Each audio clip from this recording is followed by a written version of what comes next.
कि अब मज़ारात पर ज़्यादातर तमाशे होते हैं। मैं दिल की गहराइयों से अपने तमाम उलमाए इकराम की जानिब से ये मुबारकबाद पेश करता हूँ।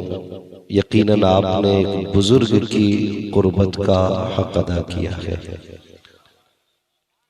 अल्लाह हम सब की कोशिशों को, मेहनतों को अपनी बारगाह में कबूल फरमाए और यकीनन इसी का नाम मसलके अहले सुन्नत, मसलके आला हजरत है। वरना कई सारे मज़ारात पर बैठने वाले मुजाबरों ने तो मसलके आला हजरत का नाम बदनाम कर रखा है। गलती उन्होंने की है, गालियां बरेली वालों को सुनने मिलती हैं। मुझे खुशी हो रही है, मैं आपके लिए क्या कहूँ। बस मैं इतना कहूँगा, अल्लाह हम सबको बरेली वाले के सदक़े में मुस्तफ़ा का मदीना दिखा दे। ये जो हालात बिगड़ते जा रहे हैं उसके कहीं ना कहीं हम ही जिम्मेदार हैं। बच्चों, जवानों, बहुत गौर से मेरी बात सुनना। अगर बुजुर्ग तवज्जो दें तो इनकी भी मेहरबानी। यकीनन कहीं ना कहीं हमारी कोताही रही, जिसका खमियाजा हमें भुगतना पड़ रहा है। आज कदम कदम पे जलील हो रहे हैं, करवट करवट रुसवा हो रहे हैं। वरना कुरान ने तो वादा किया था, वला तहिनु वला तहज़नु व अंतुमुल आलौना इन कुंतुम मोमिनीन। इज्जत हमारा मुकद्दर थी, शान शौकत हमारे दर की कनीज थी। आज क्या वजह है हम जलील हो गए। तो सुनिए, तरीक़े मुस्तफ़ा को छोड़ना है वजह बर्बादी। इसी से कौम दुनिया में हुई बेइख्तियार बनी। हमें करनी है शहंशाह बता की रजा जोई, वो अपने हो गए तो रहमत परवरदिगार अपनी। वो अपने हो गए तो रहमत परवरदिगार अपनी। हाँ, कई बार ऐसा हुआ। मैं भी बुजुर्गान दीन की बारगाह में कोशिश करता हूँ ज्यादा से ज्यादा हाजिर हूँ, लेकिन जी करता है और बड़े बुजुर्गों की बारगाह में जाए ना तो वहां जो ठेकेदार बैठे रहते हैं ना, उन्हें देख के बस मूड खराब हो जाता। फिर दिल करता कि इससे बेहतर घर ही फाता कर लेते। कई बार जाना हुआ ना तो कई बार तो उस पर गर्दन दबा देते, कहते उठने बाद में देंगे, पहले 50 रुपए दे। और दूसरा झाड़ू लेके खड़ा रहता है, दे दबा दबा रही है। क्या है उस झाड़ू में भाई? इस झाड़ू को मार के हमें तुम जन्नती बना लोगे। तो कई जगह पर लूट का सोच चल रही है। कई जगह पर अगर ये नहीं है तो उर्स का मौका आता है, वो भला की बदतमीजी। अब तो इश्तिहारों में फोटो भी चल रहा है। ऐसा लगता है ये जलसे का इश्तिहार नहीं है, ये कोई फिल्म रिलीज हो रही है।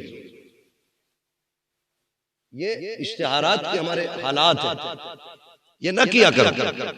एक इश्तिहार एक जगह तकरीर करने के लिए मैं उर्स के मौके पे गया ना, तो बहुत सारे लोग बैठे थे, उलमा इकराम थे, पीराने इज़ाम भी थे।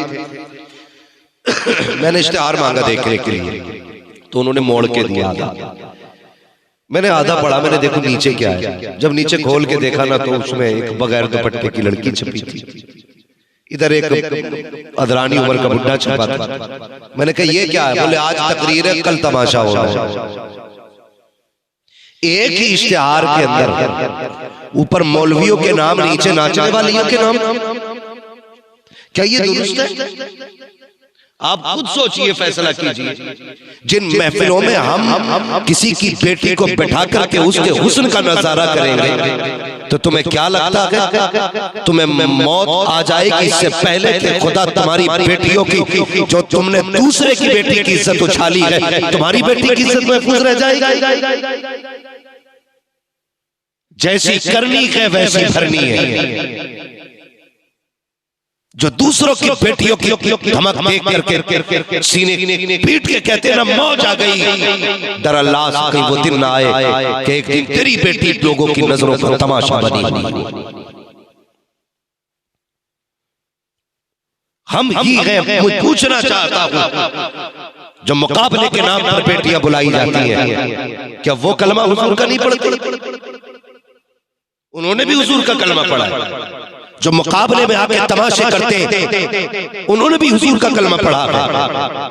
मुझे एक बात बताओ, जिन महफिलों में किसी की बेटी को अपनी आंखों से ताका जाए, किसी के हुस्न के तमाशे देखे जाए और उसकी बदतमीज शायरी पे वाहवाह की जाए, उस कौम को तबाह होने से कौन बचा सकता है?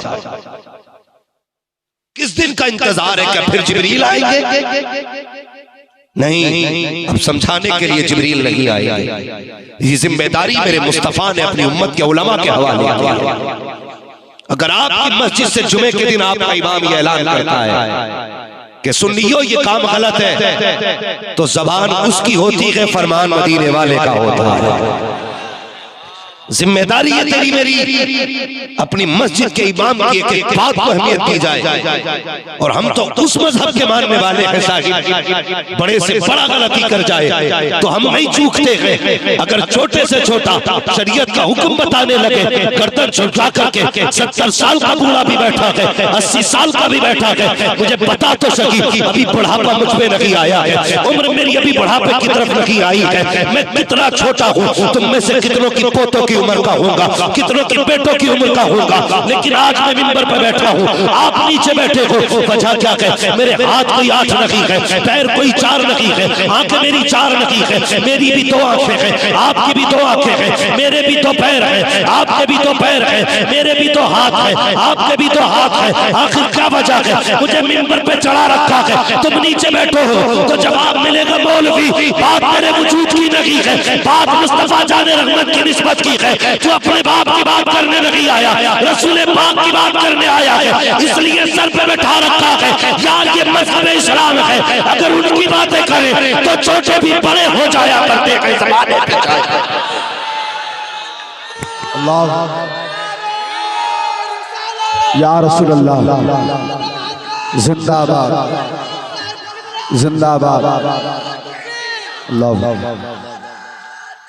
अल्लाह या रसूल।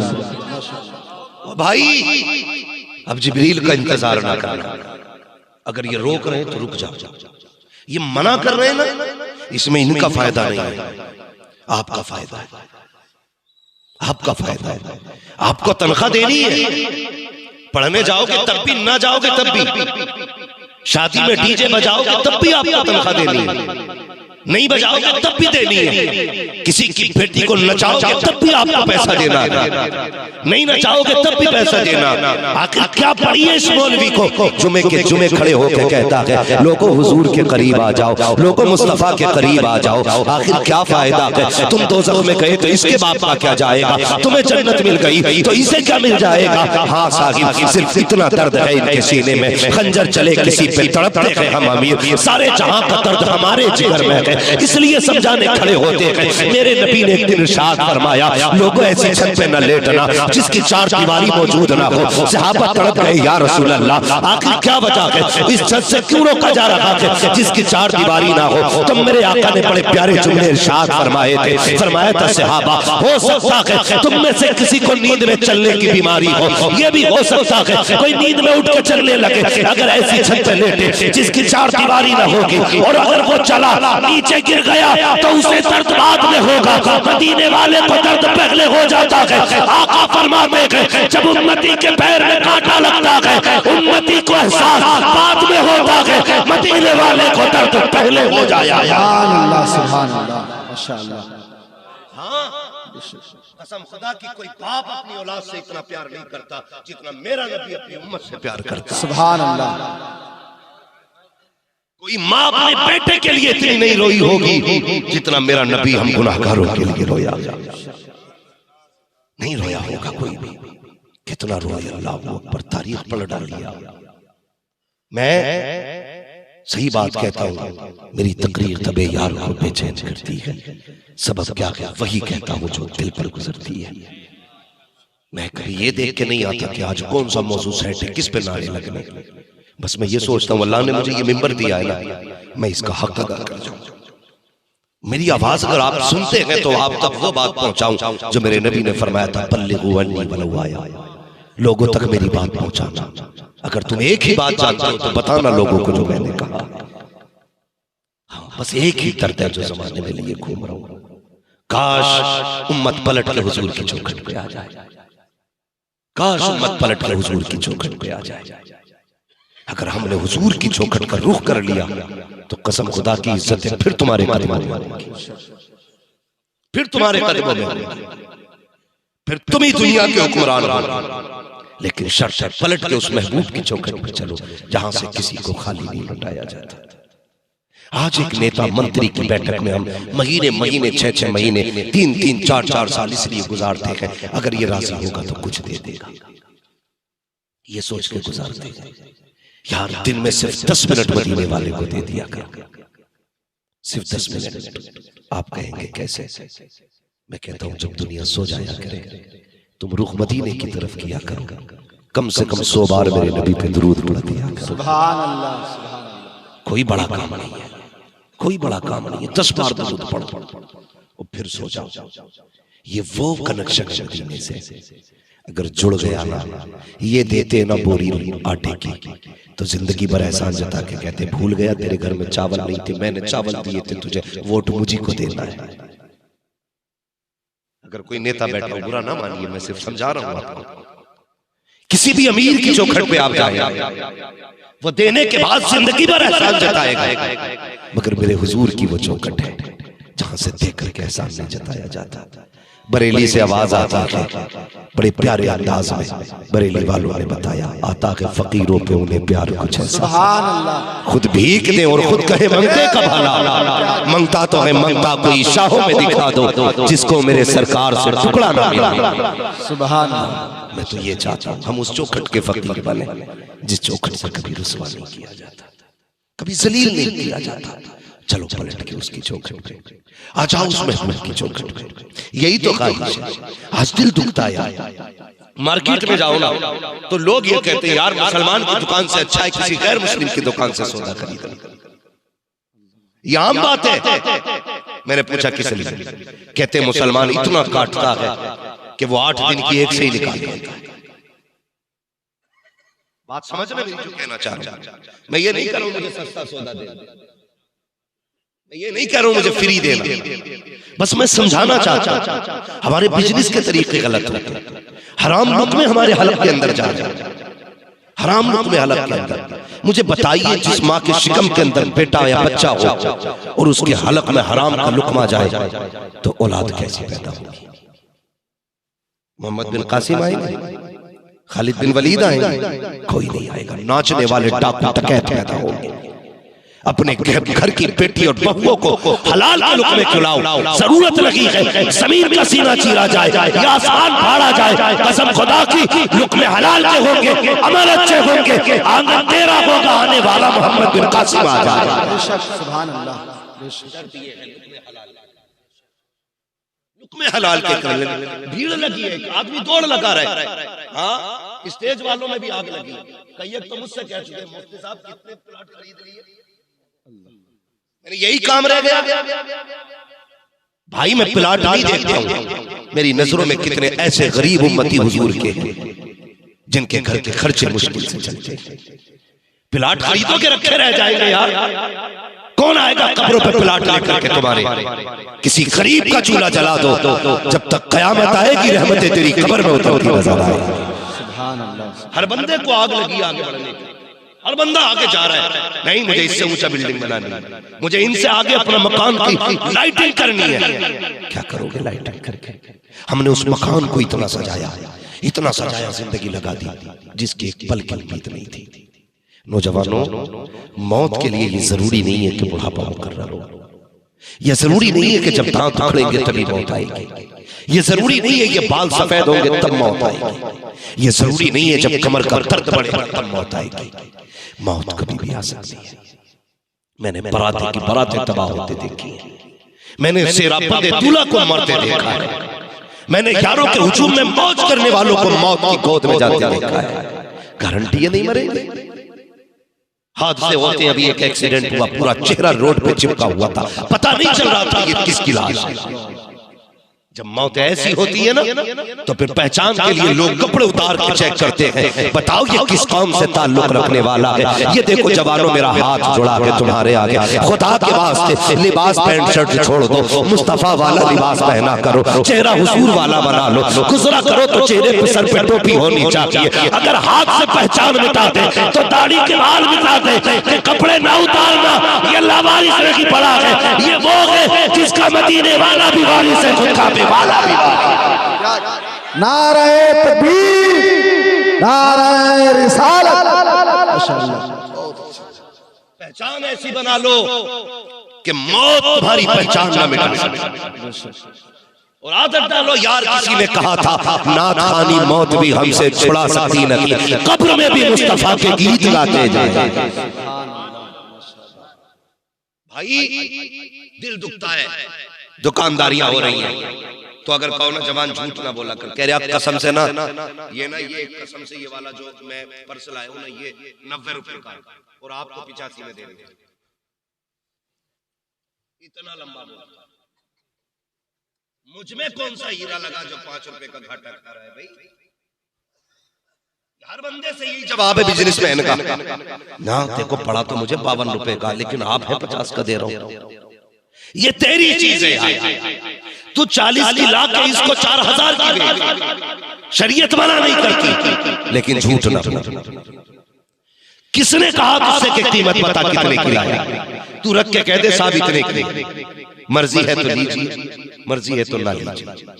इसमें इतनी गुंजाइश हो सकती, इतनी नहीं हो सकती। सौदा करना मेरे नबी की सुन्नत है, मगर करते से इतने की लाया और तुम्हें इतने की दे रहा हूं। आपने जो भी मुनाफा कमाया है वो सारा हराम कर दिया, सारा हराम कर दिया। हाँ हाँ हाँ, उस देखो ना तरीके देखो। कभी कभी ऑटो में बैठना होता है, अल्लाह का करम है, कभी भाई जहाज में उड़ाता, कभी डल्ला बैल में बैठाता, उसकी कुदरत है भाई। और कभी मुंह नहीं बिगाड़ते हम, इसलिए कि जहाज में बैठ रहे, हमारा कमाल नहीं मदीने वाले का कमाल है। हाँ तो उस पे बिल्ला लगा होता है, अल्लाह लिखा हुआ है, टंगा है ना आगे, उसमें अल्लाह लिखा हो। गाने फुल साउंड से चल रहे हैं, फुल साउंड से चल रहे हैं। सुबह से शाम तक ऑटो चलाता है, गाने बजाता, क्या किया अच्छा होता। सुबह से शाम तक ऑटो चलाता, हुजूर की नाते बजाता। तुम सुबह से शाम तक गाने बजा करके 500 रुपए कमा करके लाए, 1000 कमा करके लाए, तो ये जो 1000 आए हैं खाली नहीं आए हैं, एक एक रुपए के साथ एक एक लानत चिपक के आई है, क्योंकि तुमने एक एक रुपया गाने बजा के कमाया है। खुदा की कसम खा के कहता हूँ, अगर यही 1000 रुपए को तुमने नात बजा करके, कुरान बजा करके कमाया होता तो सिर्फ रुपया नहीं आता, एक एक रुपए के साथ खुदा की रहमतें आती और खुदा तेरे 1000 के अंदर 10,000 की बरकतें अता फरमाता। बदलो अपने आप, हुजूर वाले बनो। जिनके धर्म झूठे हैं, अगर उन्हें तकलीफ नहीं होती तो जिनके धर्म सच्चे हैं उन्हें दाढ़ी बोझ नहीं लगती। अरे वाह, बताओ उन्हें टोपी से तकलीफ क्यों होती है? जिनका मजहब सच्चा है वो क्यों मूंड देते हैं दाढ़ी? कई जवान कहते हैं मौलवी रिश्ता नहीं होता, रिश्ता हो जाएगा, शादी हो जाएगी तो दाढ़ी रखेंगे। मैं कहता हूं अगर कोई ये कहे दाढ़ी मूंड तो बेटी देंगे, तो थूक तो ऐसे रिश्ते पे, कहते तेरा रिश्ता मदीने वाले के रिश्ते से बड़ा नहीं हो सकता। हम थूकते हैं ऐसी लड़कियों पर जो ये कहती है दाढ़ी वाले के घर में नहीं जाना है। क्या जरूरत है तेरी? खुदा तेरे बदले में जन्नत में 70 अता करेगा। हमें तो बेटी भी वो चाहती है जो हुजूर की सुन्नत से प्यार करती है। जवान कभी इस चक्कर में ना रहना कि दाढ़ी तब रखेंगे जब हम शादीशुदा हो जाएंगे। अगर उससे पहले मौत आ गई तो कब्र में जाना है, सबको ही जाना है ना। हाँ, बुरा ना मानिएगा, मैं किसी का दिल दुखाने नहीं आया। मैं आईना मुंह दिखाऊंगा दाग चेहरे के, जिसे खराब लगे सामने से हट जाए। हाँ, तो ये कभी दाढ़ी बोझ नहीं होती, कभी नहीं। लोग कहते हैं हजरत जी जब से बहू घर में आई है ना मुसीबत में जाना, तो सीधी सी बात है, देखा नहीं था कि हाँ देखा भी था। 4 बहनें गई थी, 3 भाभियां गई थी, अम्मा भी गई थी, 2 खालाएं भी गई थी। यहाँ हद हो गई कि वो मेरी बहनें खलेरी बहनें सारी गई थी। मैंने कहा सबकी आंखें फेल हो गई।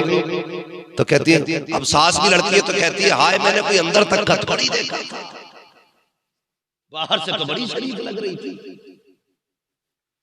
ये थोड़ी पता था अंदर से ऐसी है। तो मैं बता दूं अंदर का पता कैसे चलेगा? जिसे शादी करनी हो वो चेहरे पे दाढ़ी रखा दावे के साथ कहता है। जिसे शादी करनी हो अच्छी लड़की से वो चेहरे पे दाढ़ी सजा ले, इसलिए कि तेरी माँ देखेगी चेहरा देखेगी, बहन देखेगी वजूद देखेगी, खालाएं देखेगी बाहर से देखेगी, बहनें देखेगी जाहिर देखेगी, अंदर क्या है ये कोई नहीं देखेगा। अगर चेहरे पे दाढ़ी होगी अंदर खबासत होगी तो कह देगी दाढ़ी वाले के घर में नहीं जाना है, अंदर शैतान होगा तो कह देगी दाढ़ी वाले के घर में नहीं जाना है। बस तू बच जाएगा, तेरे घर के अंदर दाढ़ी रखने के बाद वही आएगी जो कनीज़े फातिमा ज़हरा भी होगी, कनीज़े मुस्तफा रहमत। इसलिए दाढ़ी रख लो, फिर जो घर में दुल्हन आएगी इब्लीस की खाला नहीं आएगी। आती है ना फिर हजरत की मज़ारों का चक्कर लगवाती है, ले मज़ार दे मज़ार, ले मज़ार दे मज़ार, मजदूरी छोड़ के गधा बन के बैग उठाए घूम रहे। बाबा भी अल्लाह माफ कम नहीं, बड़े पूछे पूछे बाबा कह रहे तुम पे साथ है लेकिन उतरेंगे नहीं। जब तुझे ये पता इस पे साथ है तो उतारेगा कौन तेरा बाप? जब साथ बताए तो उतार। फिर मैं गुजारिश करूंगा अपनी बहनों से, आज 90% औरतें बिना मर्ज और बिना किसी असर के अपने शौहरों को परेशान कर रही हैं। घर के घर तबाह हो गए। मेरी बेटी मरना है तुझे, मरना। बाजारों पे देखो बाल खुले हैं, चक्कर लग रहे या अली या अली।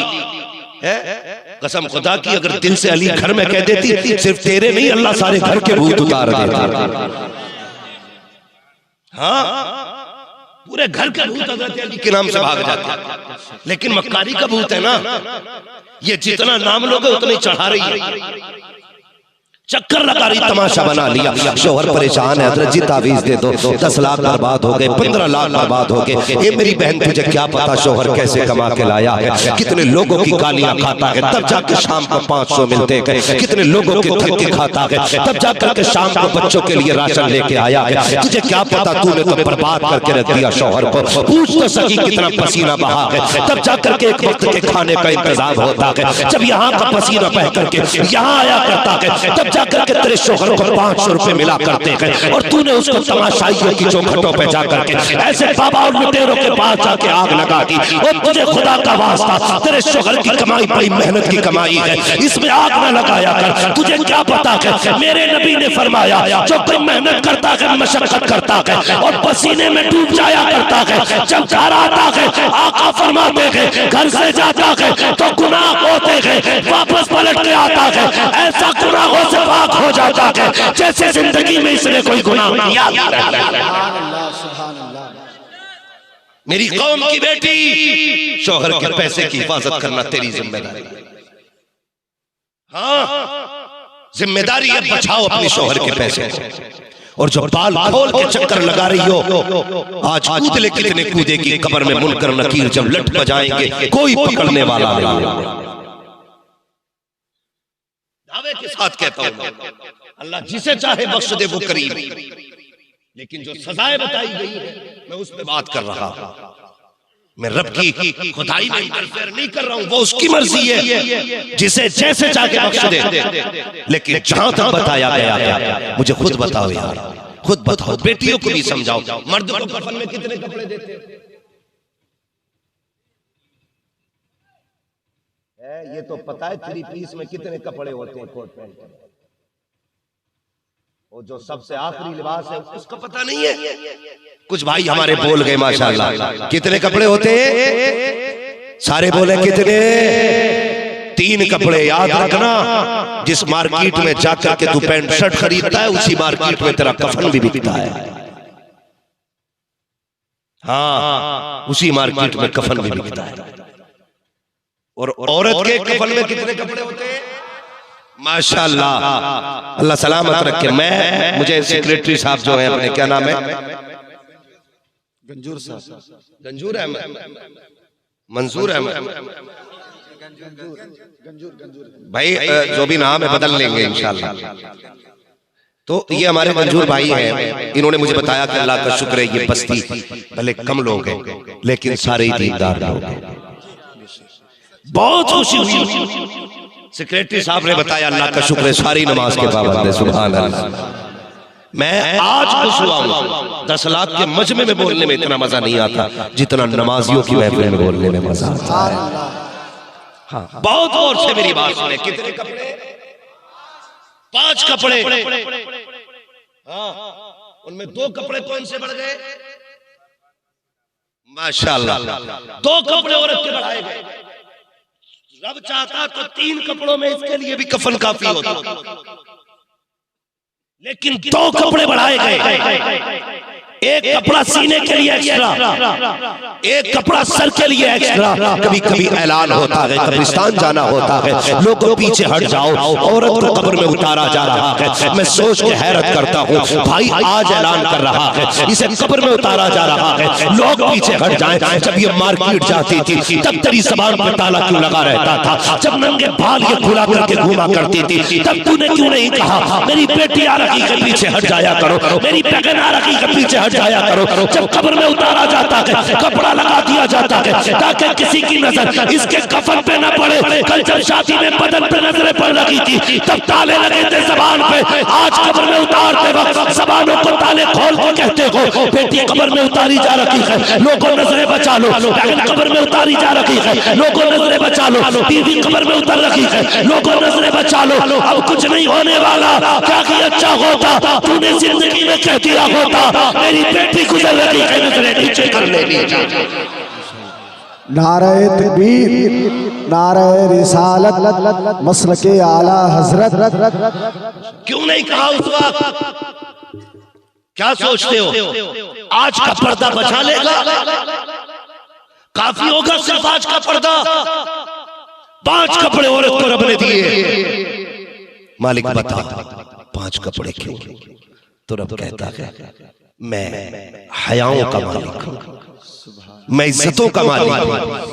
हाँ, हया जिसे देता हूं मैं बख्शता हूं। जब मैं हया का मालिक होकर के मेरी बंदी मेरी बारगाह में नंगे सर आएगी तो मेरी रहमतों को हया आ जाएगा। अल्लाह अकबर। रब इतनी बंदे से हया फरमाता है, कहता है कि नंगे सर आएगी तो मुझे हया आएगी। ए मेरी कौम की बेटी, जिस रब ने तुझे पैदा किया है वो तो मरने के बाद भी तेरे सर से कपड़ा नहीं उतरने देता। तू क्यों उस रब को भूल गई है? जीते जी तेरे सर पे दुपट्टा नहीं आया। ए मालिक आज क्या जरूरत है? अब तक इसने दुपट्टा नहीं ओढ़ा, आज क्यों उड़ाया जा रहा है दुपट्टा? कब तक ये जमीन पर रहती थी अब मेरे बारगाह में आ रही है। मैं ये चाहता हूँ जब ये मेरी बारगाह में आए तो नंगे सर नहीं होनी चाहिए बल्कि कड़ी से फातिमा बन के सर पे चादर लेके आनी चाहिए। बेटियों को जीते जी दुपट्टे उड़ा दो, वरना एक दिन जबरदस्ती कौम उड़ाएगी। कौम उड़ाएगी। और इतनी जिगरा अगर किसी के पास है कि नहीं जी मेरी बेटी है जैसे रखूं, तो फिर मरने के बाद 3 कपड़ों में कफन देना, सबके सामने कब्र में उतारना। हम भी देखते कितना बड़ा जिगर है। खुदा के वास्ते बेटियों को पर्दे में ले आओ, इनके सरों पे हाथ चादर डाल दो, हाथ चादर डाल दो। अगर बेटी जन्नती हो गई ना, अल्लाह बेटी के सदके में माँ बाप को भी जन्नत अता फरमा देगा। शर्त बेटियां जन्नती होनी चाहिए। बनाओ इन्हें जन्नती, इनके सरों पे दुपट्टे दो, इन्हें हया सिखाओ। ये धोखा देते हैं जो लोग कहते हैं ना कि इस्लाम ने औरत का हक मारा है, झूठ बोलते हैं।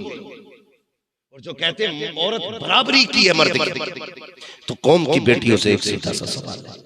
कभी कभी बस में सफर करते हैं ना, तो हम सीट पे बैठे हो या कोई मर्द सीट पे बैठा है, कोई लेडीज चढ़ती है तो कहती है तुम्हें नहीं पता है, औरत खड़ी और तुम बैठे हो, क्यों? अब क्या हो गया? जब मार्केट में तुम दुकानदारी कर रही थी तब तो बराबर थी मर्दों के, बिजनेस में भी बराबर है, दौड़ में भी बराबर है, कबड्डी में भी बराबर है, कुश्ती में भी बराबर है, तो फिर यहाँ सीट पे बराबर क्यों नहीं है? हम खड़े हो सकते हैं, तू नहीं हो सकती। ये है बराबरी का तसव्वुर। और इस्लाम ने औरत को इज्जत दी है, इज्जत दी है। कई बार शिकायत आती है खास करके शहरी इलाकों से, अल्लाह का शुक्र है हम लोग तो गांव के रहने वाले, और गांव में सबसे ज्यादा दीनदारी होती है, सबसे ज्यादा। शहरों में क्या होता है, नहीं जी मुझसे खाना नहीं बन रहा, होटल से ले आइए।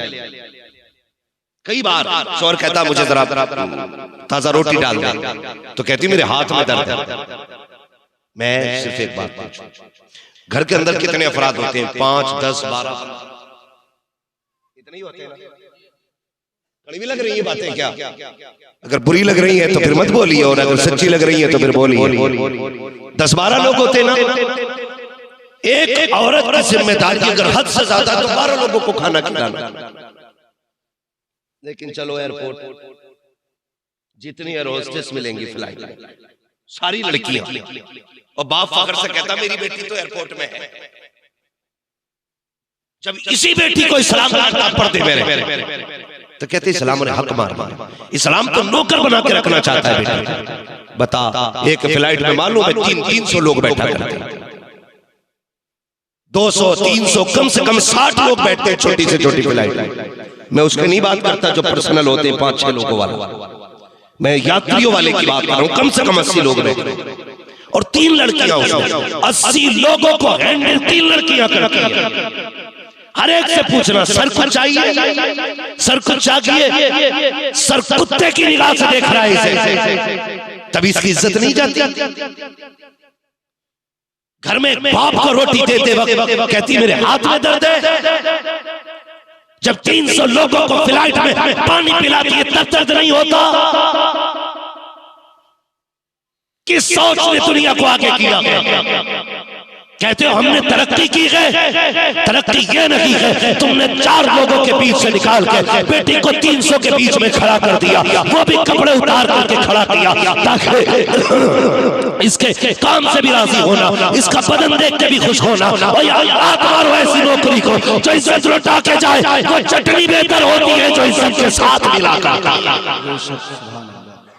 नारे तकबीर, नारे रिसालत, कहने को कानून पूरे हैं, मसलके आला हजरत खतीब अहले सुन्नत अल्लामा मुफ्ती हम्माद रजा साहिब किबला। नारे तकबीर, नारे रिसालत। लेकिन जो कानून इस्लाम ने दिया है वो कायनात के सारे कानूनों से बेहतर है, सारे कानूनों से बेहतर है। कुछ अक्लमंद बनते हैं वो भी सुन लें, कुछ अक्लमंद कहते जब इस्लाम ने कहा ईमान वालों अपनी नजरें नीचे रखो, तो पता कुछ क्या कहते हैं? ओ ये तो मौलवियों की अपनी है, पर्दा तो दिल का होता है, पर्दा दिल का होता है। जो बड़े बड़े पढ़े लिखे लोग हैं जो सोचते हैं हम बहुत माइंडेड हैं, हम बड़े ज़हीन और फतीन लोग हैं, हमारे बराबर कोई मौलवी नहीं सोच सकता। दावे के साथ कहता हूँ आज भी जहां तक मौलवी सोच सकता है वहां तक साइंटिस्ट नहीं सोच सकता है, इसलिए कि साइंस अपनी तरतीब से चलती है, मौलवी मुस्तफा के दीन से चला करता है, ये याद रखना। तो लोग कहते हैं जी कोई बात नहीं है, पर्दा दिल का होता, मौलवियों की मली चलाई, मत चला मौलवी की।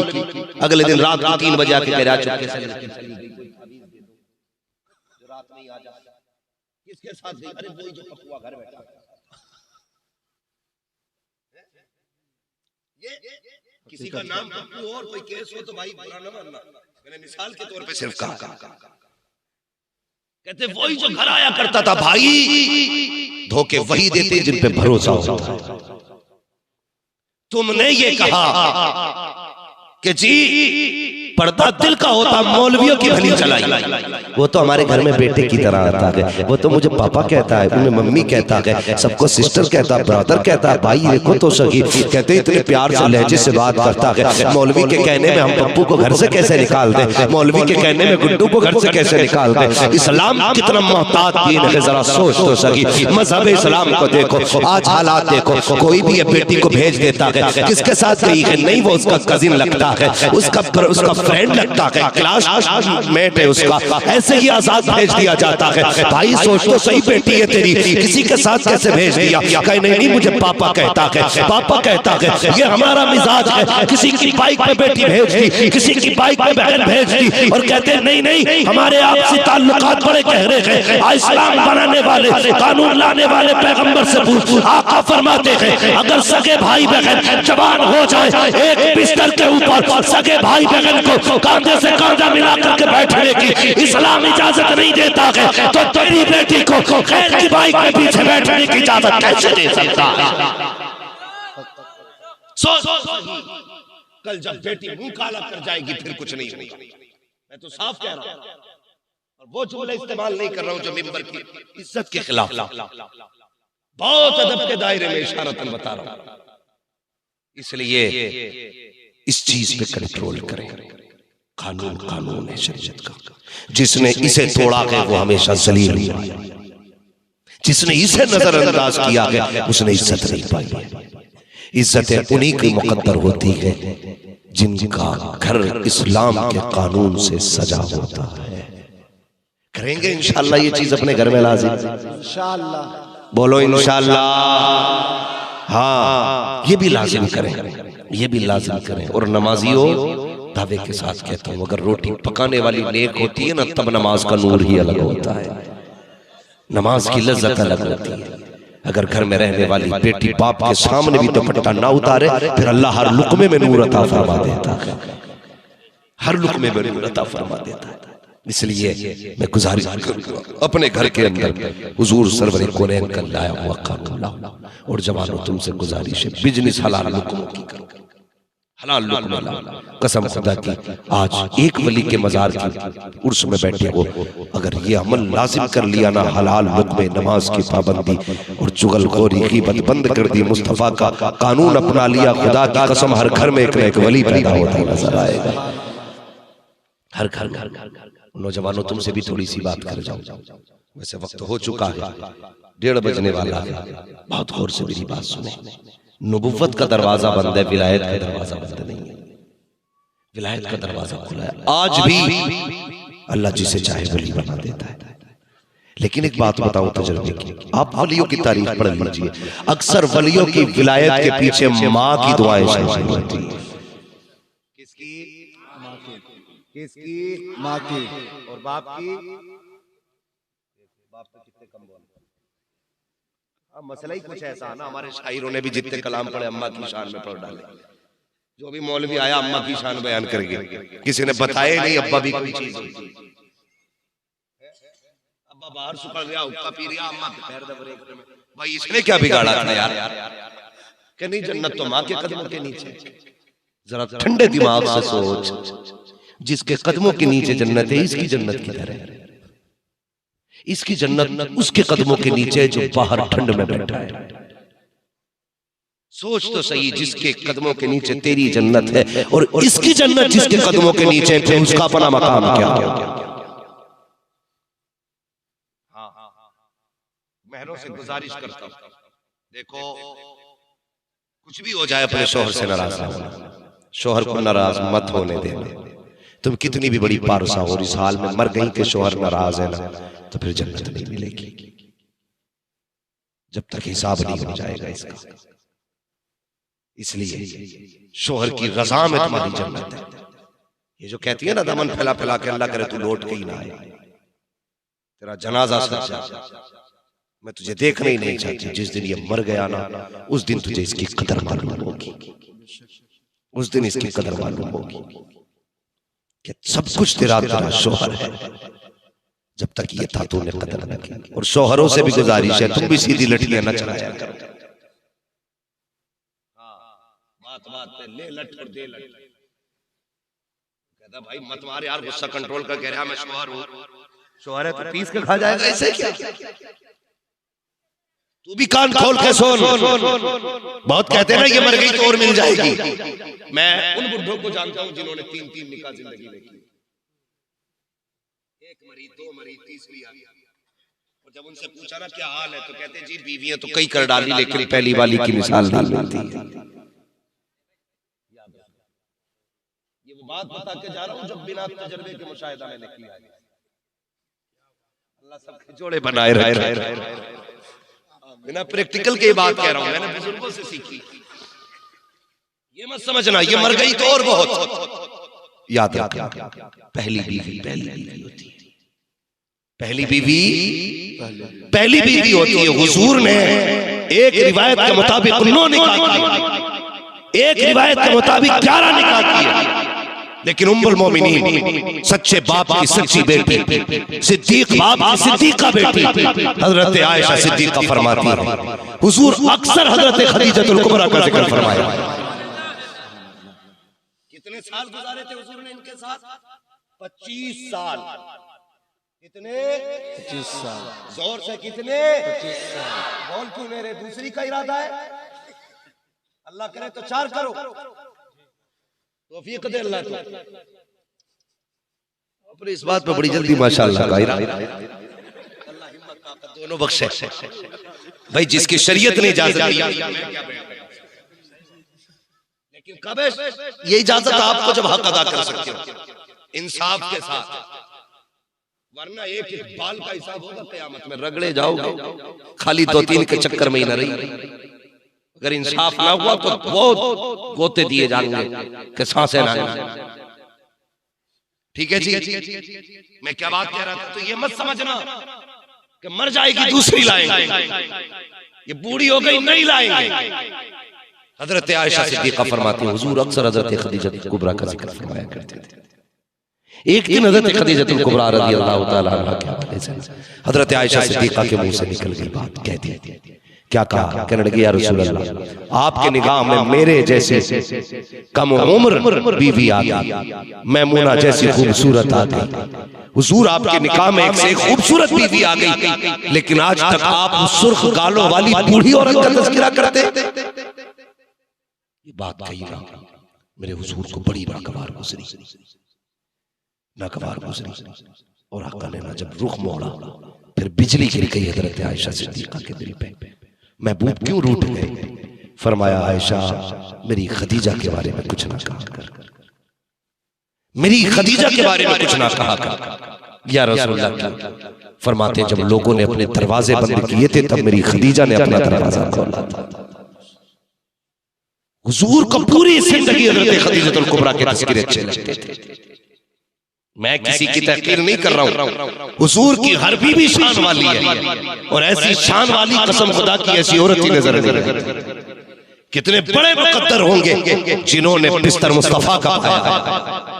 सोच भी नहीं सकते हम, सोच भी नहीं सकते। आका फरमाते हैं आयशा मेरी खदीजा को कुछ ना कहा करो। खदीजा वो है जब लोगों ने दरवाजे बंद किए थे तब खदीजा ने अपना दरवाजा खोला था। जब दुनिया ने मुझको झुठलाया था तब खदीजा ने मुझे अपनाया था। जब दुनिया मुझे ठुकरा रही थी तब खदीजा ने मुझे अपना बनाया था। अल्लाह अकबर। मेरे आका हजरत खदीजतुल कुबरा की तारीफ फरमा रहे हैं और आज हम हैं कि एक दूसरी के चक्कर में अपने घरों में आग लगा रहे हैं। और यार सोच तो सकी ये जो तेरे घर के अंदर आई है यूं ही आके नहीं बैठ गई है। बात बात में कहते हो अभी तलाक दे दूंगा, अभी निकाल के भगा दूंगा। कैसे भगा सकता है? ये तेरे साथ भाग के नहीं आई है, जबरदस्ती नहीं आई है। इसके बाप ने 5 लाख का जहेज दिया है तब तू इसे लेकर के आया है। तेरे साथ 300 भूखों को खाना खिलाया है तब ये तेरे घर में आई है। और जब से तेरे घर के अंदर आई है, जब से लेटी है, तेरे बाप के दिए हुए बिस्तर पे रखी, अपने बाप के दिए हुए बेड पे लेट रही है, जो पहन रही है तेरे बाप का दिया हुआ कपड़ा रखी है, अपने बाप के दिए हुए कपड़ों को पहन रही है। ये तेरे बर्तन में रखी, अपने बाप के बर्तनों में खा रही है। कैसे कह देते हो 2 मिनट में निकाल के खड़ा कर दूंगा। ज़बान को लगाम दिया करो। खुदा की कसम तेरी औकात नहीं थी, तू किसी की बेटी को देख लेता। ऐसा मान मदीने वाले का उन्होंने निकाह राइज कर दिया तो ये तेरे घर में आके तेरी बीवी बन के बैठ जाता। सुभान अल्लाह, सुभान। हालात बेहतर करो घर के, मुखिया जी कंट्रोल करे करो गुस्से को। यारों के साथ दांत फाड़ के मिलते हो और बीवी से मनहूस वाला चेहरा बना के मिलते हो। ऐसा लगता है किसी ने जूते मार के घर में धकेला। बेहतर करो हालात घर के। तुम्हारी तलाकों की वजह से उंगलियां इस्लाम जानते हो, जब घर में बीवियां अच्छी होती हैं तो घर जन्नत होता है। फरमाया गया औरत अच्छी हो तो दुनिया ही में जन्नत है। और मुफ्ती मोहम्मद हुसैन संभली फरमाया करते थे, औरत अच्छी हो तो समझ लो जन्नत की चिड़िया है, और औरत खराब मिल जाए तो जहन्नम का कौवा है। कुछ लोग भी ना बेचारे बस यही चाह रहे मौत हो जाए। औरतों ने भी जान खा रखी है। मेरी बेटी तंग न किया कर, शोहर है तेरा, ये तेरी जन्नत है, ये तेरी इज्जत है, ये तेरी कुल कमाई है। तुम आपस में बाग में इत्तेफाक पैदा करो, दोनों नेक बनो, फिर देख अल्लाह घर के अंदर वली पैदा फरमा देगा। तो गुजारिश है मेरी आपसे, जिसका जितना हक कहते हैं, बीवी को बीवी का हक दे, माँ बाप को माँ बाप का हक दे। नौजवान सुने मेरी बात, माँ बाप को माँ बाप का हक दे। कभी कभी पीर की दुआएं भी वो काम नहीं करती है जो माँ बाप की दुआएं किया करती है। हाँ आते साहब वो बड़ा मौलवी आ रहा भाई, मुसाफा करके आएंगे, पूरा हिंदुस्तान देख रहा भाई, उससे दुआ करा के आएंगे। मेरे पास आए ना दुआ कराने के लिए, ठीक है तुम्हारी नीयत अच्छी है, दुआ कराने आए, हम दुआओं के मुनकिर नहीं है। लेकिन कभी बाप के कदमों में बैठा करो, कभी माँ की गोद में सर रख के लेटा करो, और कभी कहो माँ मेरे लिए हक में दुआ कर दे। जब उसका आंचल उठता है ना, अल्लाह का अर्श हिलता है, अर्श हिलता है अल्लाह का। जब एक माँ हाथ उठाती है, कभी उससे दुआएं कराई। फरमाया गया एक तरफ 70 वली बैठ के तेरे हक में दुआ करेगा, और एक माँ तन्हा तेरे लिए दुआ करेगा। अल्लाह 70 वलियों की टाल देगा, लेकिन माँ की नहीं टालता है। ये कीमत है ना हमारे घरों में, ये दौलत है हमारे घरों में। जब है तो इसकी कदर करो, है तो इसकी इज्जत करो। मैंने कहा था बाप की भी बड़ी शान है, बाप की भी बड़ी शान है, बाप की भी कदर किया करो। ये मत लिखा करो ये मेरी माँ की दुआ है, ये मत लिखा करो ये मेरी माँ की दुआओं से, ये लिखा करो ये मेरी माँ बाप की दुआओं से, माँ बाप की दुआओं से। वरना कड़वी सच्चाई है, बुरा ना मानिए। अम्माओं की मेहनत देखो, उन्होंने पेट में रखा, उनकी कुर्बानी है। 2 साल दूध पिला के तुम्हें पाला, उनकी कुर्बानी है, बड़ी कुर्बानी है। कोई इसका बदल नहीं हो सकता, कुछ नहीं हो सकता इसका बदल। लेकिन जानते हो, बारिश में माँ तो छत के अंदर थी, भीगता हुआ मजदूरी करने बाप गया था। गर्मी में मां पंखे के नीचे लेटी थी, धूप में बाप ने बोरियां उठाई। सर्दी में मां लिहाफ में बैठी थी, बगल में हाथ दबा के मजदूरी करने बाप जाता है। भीग करके बारिश में, पसीने में, कोहरे में, बर्फ में बाप कमाता है। इसके भी एहसानात कम नहीं है, इसकी कदर किया करो। बाप का बुढ़ापा नहीं आता अगर इसने अपनी ताकत तुझ पे न लुटाई होती। आज ये कहता ना बेटे टांगे दर्द कर रही है, तो कहता हाँ और कूद के घूमे करो दुनिया में, इनके चलने से दर्द नहीं हुआ, तेरे लिए कमाई में इनकी टांगे कमजोर हुई। जो तुझे हलाल के लुक़मे खिलाए ना, उसकी वजह से इनकी टांगे कमजोर हुई। इनकी कमर में कभी दर्द ना होता, ये तेरे लिए मेहनत करते थे, आज इसलिए कमर दर्द करती। हाँ कभी इनकी कमर पे तेल लगाया करो। एक कह रहा मेरे पीर के हाथ तो गुलाब जैसे, मैंने कहा तेरे बाप के हाथ कैसे? ये नहीं पता। मैं कहता हूं तुझे पीर के गुलाबी हाथों का पता है, बाप के हाथ की ठेठों का पता नहीं है। पैर दबाने बैठ जाएगा पीर, कहता गुलाब जैसे यार नरम पैर थे। ठीक है जी, जो कभी जमीन पे पैर नहीं रखता गुलाबी नरम तो होंगे ही। कभी उस बाप के बालों में झांक के देखना जिसमें 6 ठेठे बनी है, और पूछ इससे कि ये तलवे इतने सख्त क्यों हैं? ये कहेगा बेटे नंगे पैर पत्थरों पे मजदूरी की थी, जिसकी वजह से आज तक पैरों के तलवों में दर्द नहीं है। एहसान माना करो बाप का भी, एहसान माना करो। मैं अर्ज कर रहा था अक्सर बुजुर्गों के पीछे, वलियों के पीछे माँ की कुर्बानी होती है, माँ की दुआएं होती हैं। एक बुजुर्ग गुजरे हैं मुंबई में, मखदूम माही, सुनाए ना मुंबई जाते हो आप लोग? मखदूम माही इतने पाए के बुजुर्ग हैं, अल्लाह अकबर। बचपन था, बाप का इंतकाल हो गया था, तो बचपन ही में ना माँ से कहने लगे माँ मेरा जी चाहता मैं इल्म हासिल करूं। सुन माँ क्या होती है, ये बेटे बातें ना करें, माँ क्या होती है सुन। कहने लगे माँ मुझे इल्म सीखना है। और उस वक्त ऐसा नहीं था, आज तो अल्लाह का शुक्र है हर मस्जिद में दीन पढ़ाया जा रहा है, हर मोहल्ले में दीन पढ़ाया जा रहा है। उस वक्त दीन सीखने के लिए कई कई 100 किलोमीटर दूर जाना पड़ता था। घर घर में दीन सिखाने वाले नहीं। कहने लगे माँ मुझे दीन सीखना है। माँ ने कहा बेटे तू ही तो है ना, क्या तू चला गया ना तो फिर मैं किसे बेटा कहूंगी। तुझे देखती हूं ना तो मेरी रात भी गुजर जाती है, दिन भी गुजर जाता है। अगर तू चला गया तेरी बड़ी याद आएगी, बेटे ना जा। जब माँ ने इतना कहा ना तो मखदूम माहिमी को इश्क था दीन से, इल्म की तलब से इश्क था उन्हें। सोचने लगे अगर इल्म सीखने जाता हूं तो माँ का दिल टूटेगा, और अगर नहीं जाता हूं तो इल्म छूटेगा। फिर फैसला किया यार सब कुछ माँ से है, छोड़, फिर मदरसे ही छोड़ दे, माँ के कदमों में रहने लगे। लेकिन इश्क था। माँ ने कहा बेटे क्या फैसला किया? कहा माँ तेरे कदमों में रहना है। लेकिन जब तड़प पैदा होती ना, काश मैं भी आलिम बनता, काश मैं भी पढ़ता। आप परेशान होते। एक दिन रोते रोते ना दरिया के किनारे चले गए। सोचने लगे काश माँ इजाजत देती, मैं भी अपने वक्त का अल्लामा बनता, मैं भी अल्लामा बनता, मुझे भी इल्म देता अल्लाह, मैं भी आलिम होता, मैं भी लोगों को हदीस पढ़ाया करता। ये सोच के किनारे पर घूम रहे थे। अल्लाह अकबर, इतने में हसीन व महजबी एक बुजुर्ग नूरानी जलवागर हुए, चेहरे पे नूर है, बदन पे नूर है। आके कहते बच्चे कैसे बैठे हुए हो? मखदूम माहिमी बचपन में एक पत्थर पे बैठे हुए थे। कैसे बैठे हो बेटे? कहने लगे बाबा चाहिए अपना काम कीजिए, मुझे मेरा दुख काफी है रुलाने के लिए। कहा बेटे बता तो सही किस चीज ने रुलाया है? कहते बाबा क्या करोगे, ये जमाना बड़ा अजीब है, दुनिया हंस के रो के सुनती है, हंस के उड़ा देती है, तुम भी मेरे हाल पे हंसोगे। कहा बेटे बता तो सही, हो सकता है मैं तेरे काम आ जाऊं। जब इतना आने वाले ने कहा, बच्चे ने कहा था अच्छा। कहा फिर सुनिए तो सही, मैं इल्म सीखना चाहता था, मेरी माँ ने परदेश जाने की इजाजत नहीं थी, बस इल्म के गम में बैठा हुआ हूँ। अल्लाह अकबर इतना सुना। उन बुजुर्ग ने कहा बेटे अगर तेरी मर्जी यही है, अगर तू कहे तो तू तो ना जा सका, मैं रोज तुझे पढ़ाने आ जाया करूंगा, यही किनारे मिल जाया करना। अल्लाह अकबर जब इतना सुना के कहते आप कौन है और मुझे क्यों पढ़ाना चाहते हो? आने वाले ने कहा बेटे मुझे खिज्र कहा जाता है, मैं खिज्र अलैहिस्सलाम हूँ। अल्लाह अकबर का क्यों पढ़ाना चाहते हो? का तूने माँ की रजा के लिए अपनी रजा कुर्बान कर दी है, इसलिए पढ़ाने के लिए किसी को मौलवी आएगा, किसी को पठान आएगा, किसी को तुर्क आएगा, लेकिन तुझे पढ़ाने के लिए खुदा का खिज्र आया। तुझे पढ़ाने खुदा का खिज्र आया। अल्लाह ये कहा और ड्यूटी लग गई। रोज पढ़ने आते थे, लेकिन एक शर्त हुई थी हजरत खिज्र की और हजरत मखदूम माहिमी की। कहा था किसी को बताना मत, अगर बता दोगे तो फिर हम आएंगे नहीं। एक दिन माँ ने कहा बेटे रोज इस टाइम गायब रहता है, किधर चला जाता है? तो कुछ ना बोले।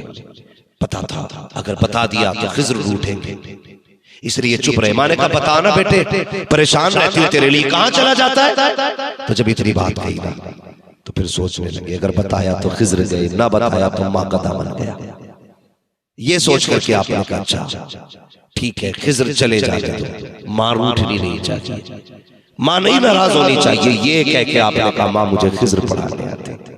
सुने माँ क्या होती है, माँ मुझे खिज्र पढ़ाने आते। तो माँ ने कहा ठीक है चले जाया करो। चीख निकली, कहने लगे अब खिज्र नहीं आएंगे, अब खिज्र नहीं आएंगे, अब कौन पढ़ाएगा? खत्म तालीम। अल्लाह अकबर इतना सुना, जैसे इतना सुना कि माँ ने बेटे को सीने से लगाया, सीने से लगा के कहा या अल्लाह ये मेरा खिज्र है, ये मेरा बेटा है, इसने मेरी रजा के लिए खिज्र से रिश्ता तोड़ दिया है, ये अल्लाह इसकी तालीम का इंतजाम फरमा दे। ये माँ ने दुआएं दी है। आपका दिल नहीं बहल रहा था, रोते रोते समुद्र के किनारे गए। क्या देखते थे? हर दिन तो आप पहले जाके बैठते थे, लेकिन आज खिज्र पहले आके बैठ जाते हैं। तड़प गए, हजरत जी आपने वादा किया था आओगे नहीं, किस लिए आए हो? अल्लाह अकबर। खिज्र कहते हैं मैं वादे का सच्चा, मैं तुझे पढ़ाने नहीं आया। कहा फिर क्यों आए हो? कहा रब ने भेजा है। कहा किस लिए? कि खिज्र की माँ ने कहा है या अल्लाह मेरे बेटे को बिना मेहनत के दे दे। कहा खिज्र पढ़ाने मत जा, बल्कि जाकर मेरे बंदे को सीने से लगा ले, जितना मैंने तुझे दिया कि उतना उसके सीने में आ जाता। नारे तकबीर, नारे रिसालत, मसलके आला हजरत, उर्से मुकद्दस। ऐसे भी इसलिए जवानों माँ बाप की इज्जत करो, कदर करो, बात बात पे इन्हें डांटा ना करो, टोका ना करो। ये चले गए तो फिर नहीं मिलेंगे, फिर नहीं मिलेंगे। आज ये जिंदा है, इनकी कदर करो, इनके लिए वक्त निकाला करो, वक्त निकाला करो। हमारे पास गेम के लिए वक्त है, मोबाइल के लिए वक्त है, दोस्तों से चैटिंग और चीटिंग करने के लिए वक्त है, लेकिन माँ बाप से दो बातें करने का वक्त नहीं। ये तरसते रहते हैं काश हमसे हमारा बेटा बात करे, ये सोचते कोई हमसे हमारा हाल पूछे। इनके बहुत तड़पने पे हम डॉक्टर के पास लेके जाते हैं, डॉक्टर पूछता तबीयत कैसी है, तो ये बेटे का चेहरा देखते हैं, क्या किया अच्छा होता डॉक्टर से पहले काश बेटे ने पूछा होता, आपको बता तेरी तबीयत कैसी है। हम नहीं पूछते, इन्हें वक्त दिया करो, इन्हें वक्त दिया करो। एक वक्त में ना हम एक फोटो डालते हैं, 100 लाइक मिल गए, 1000 लाइक मिल गए, 26 बार खोल के देख रहे हैं लाइक मिले कि नहीं, कितने लोगों ने कमेंट किया, कितने लोगों ने पसंद किया। हम ये हिसाब लगाते हैं ना यार, 36 बार फेसबुक खोल के देखते हो, एक बार मुस्कुरा के आंखें खोल के माँ बाप को देख लिया करो। 36 बार फेसबुक खोली कुछ ना मिला, लेकिन एक बार मुस्कुरा के माँ बाप को देखोगे, अल्लाह तुम्हें हज मकबूल का सवाब अता फरमा देगा। देखेंगे माँ बाप को इंशाअल्लाह, सारे बोलो इंशाअल्लाह। कदर करेंगे माँ बाप की, बहनों की कदर करेंगे, बीवियों की इज्जत करेंगे, घर जाके बीवियों को सलाम करेंगे। क्यों रे भाई, बीवी को सलाम करना कोई बुरी बात है? सलाम करेंगे इंशाअल्लाह। सलाम करो, इससे मोहब्बत आम होती है। हमारे बच्चों की तरबियत पे अच्छा असर पड़ता है इसका। घर में दाखिल होते वक्त सलाम किया करो। ये मत कहना यार मौलवी बीवी से छोटा बना गया है, कोई छोटा नहीं। इस्लाम कहता है जो पहले सलाम कर ले वो सबसे बड़ा होता है, तो पहले सलाम किया करो। घर में दाखिल हो, मेरे हुजूर ने तो यहाँ पे फरमाया लोगों खाली घर हो तब भी सलाम किया गया। सहाबा ने कहा या रसूल अल्लाह खाली घर में किसे सलाम करे? मेरे हुजूर ने फरमाया खाली घर हो तब भी सलाम करो। क्यों? कहते हैं जहाँ घर खाली होता है वो खाली नहीं होता, खाली घर में मैं रहा करता। हमारे तो खाली घरों में भी हुजूर रहते हैं, हम खाली घर को भी सलाम करें, अपने बच्चों को सलाम करें। फरमाया गया अगर घर में बरकत चाहते हो ना तो परदेश से घर में कदम रखो ना तो पहले सलाम करो, उसके बाद 3 मरतबा कुल वल्लाह शरीफ पढ़ लो, अल्लाह इतनी दौलत देगा कि नस्लों का भला हो जाएगा। ये अमल किया करो ना, तेरे दामन में है किसला लो जवाहर की कमी, तू किसी और के दामन की तरफ क्यों देखे? इस्लाम ने हमें सब कुछ दिया। अमीर बनना भी इस्लाम ने सिखाया है, बादशाह बनना भी इस्लाम ने सिखाया, हाकिम बनना भी इस्लाम ने सिखाया। ये जो ठोकरे खा रहे हैं सही बात ये उन्हें इस्लाम की तालीम पसे पुश्त डाल दी है। घर के माहौल बेहतर करो, बेटियों को कनीज़े फातिमा बनाओ, खुद गुलामे मुस्तफा बनो, खुद गुलामे मुस्तफा बनो। और फरमाया गया इनके नाम के आगे शहीद लिखा हुआ है ना, हजरत दाना शहीद शाह रहमतुल्लाहि तआला अलैह है ना। तो अब तो तलवारें भी नहीं चल रही हैं, अब तो शहादत का मसला की तरह जंगी नहीं मिल रही है कहीं हो तो जाके शहीद हो जाओ। मगर जानते हो फरमाया गया रोज अपनी मौत को याद किया करो, जब मरोगे अल्लाह तुम्हें शहादत की मौत नसीब फरमाएगा। याद करते हैं मौत को, याद किया करो हमें मरना है। कब्रिस्तान जाया करो, कब्रें देखा करो, अपनों की कब्रों पे जाया करो, मज़ारात पे भी हाजिरी दिया करो, अल्लाह की वलियों की बारगाह में जाया करो ना। तो ये सोच के मत जाया करो ये मरे हुए हैं, ये सोच के जाया करो हम जिंदा की बारगाह में जा रहे हैं। और जाके कहा करो हजरत नजर करम फरमाए, हजरत रब से दुआ करें, हजरत मुस्तफा से हमारी सिफारिश करें, रब से हमारी तरफ से इल्तिजा करें। ऐसे वो ना करो फिर देखो खुदा देता है। इनकी बारगाह में जब भी जाया करो जिंदों का तसव्वुर लेके जाया करो, अदब से जाया करो। अल्लाह सलामत रखे, अराकीन कमेटी को दिन दुनी रात चौगनी तरक्की अता फरमाए, उलमाए अहले सुन्नत के रिज़्क़ में इल्म में बरकत अता फरमाए। हम सब की जिम्मेदारी है कि हम अपने उलमा की कदर करें, उलमा की इज्जत करें। जो लोग उलमा का एहतराम करते हैं, उलमा की कदर करते हैं, जानते फरमाया गया जो दुनिया में उलमा के जितने करीब बैठेगा अल्लाह उसे क़यामत में मुस्तफ़ा के उतने ही करीब बैठाएगा। अपना वक्त उलमा को दिया करो। लेकिन हमारे तो अब्बा ने कहा था बेटे मौलवियों से दूर ही रही हो, बड़ी छोटी सोच होती है मौलवी की, तो हम तो गए नहीं कभी कभी ये नहीं किया। अभी तकरीर खत्म नहीं की है मैंने, और अगर आप सुन सकते हैं तो मैं एक बात और बता दूं, जो कभी मौलवी के पास नहीं जाते ना तो वो सऊदी जाते हैं काम करने के लिए, और जब सऊदी से आते हैं ना तो ऐसे टांगे फैला के नमाज पढ़ लेते हैं और आके कह रहा दीन तो अब सीखा मैंने, अब तक तो पता ही नहीं था दीन क्या है। हाथ ऐसे बांध रहा, टांगे यूं है, समझ में ही नहीं आता ये कठपुतला बन के आया। समझ रहे ना मेरी बात? ये क्यों कहते हैं कि दीन आज समझा कर? इसलिए कि बचपन से मदरसा नहीं गए, बचपन से मौलवी के पास नहीं गए। ये पहली बार जाके उन वहाबियों में फंसते गए और वो तो बुला बुला के बताते गए, पकड़ पकड़ के दिखाते गए, देख ऐसे टांगे फैलानी है, देख हाथ यहाँ बांधने हैं। तो कहता अब दीन सीखा के क्या कि अच्छा होता हमने अपने बच्चों को उलमा के पास भेजा होता, मदरसे में भेजा होता। बचपन में 5 साल अगर मदरसे में गुजारे होते, ये नहीं कहता दीन आज सीखा है। अगर वो टांगे फैलाने कहते तो ये झूम के कहता तुझसे और जन्नत से क्या मतलब, लगा भी दूर हो, हम रसूलुल्लाह के जन्नत रसूलुल्लाह। सुभान अल्लाह, अल्लाहु अकबर, या रसूलुल्लाह। अल्लाह सलामत रखे सेक्रेटरी साहब को और जुमला अहबाब को। कोशिश करें अपने बच्चों को दीन से जोड़ेंगे ना इंशाअल्लाह, दीन से जोड़िए। फरमाया गया आलिम बनो, तालिब इल्म बनो। अगर ये भी ना बन सको तो इनसे मोहब्बत करने वाले बन जाओ, इनकी खिदमत करने वाले बन जाओ। मिलेगा क्या? अल्लाह क़यामत में इन्हीं की सफ में खड़ा कर देगा। वो नसीब वाले हैं जो उलमा की इज्जत करते हैं, कद्र करते हैं उलमा की। और दावे के साथ कहता हूँ, बरकत ना होना तो जाओ किसी मदरसे में पढ़ने वाले बच्चे को अपने घर ले जाना और उसे अपने दस्तरखान पर बैठाना। जैसे ही वो लुक़्मे खाएगा, खुदा तेरे घर में रहमतों की बारिशें बरसा देगा।